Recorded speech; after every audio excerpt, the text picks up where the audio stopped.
Tired of Gmail's messy layout? Transform it into a clean Outlook-style interface in under 3 minutes. I'll show you 10 quick steps to switch your Gmail layout, density, reading pane, and snippets. Let's start. Start by navigating to the Gmail homepage. Then, click the gear icon at the top right to switch to the default Gmail layout. Under Density, go ahead and click on Default. Now, enable the reading pane. Then, for the reading pane, choose Right of Inbox.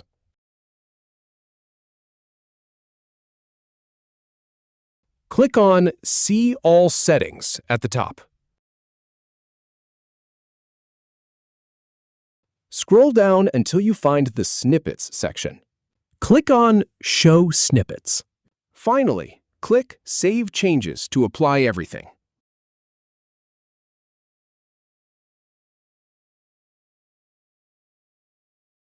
And there you have it. Your Gmail now looks like Outlook.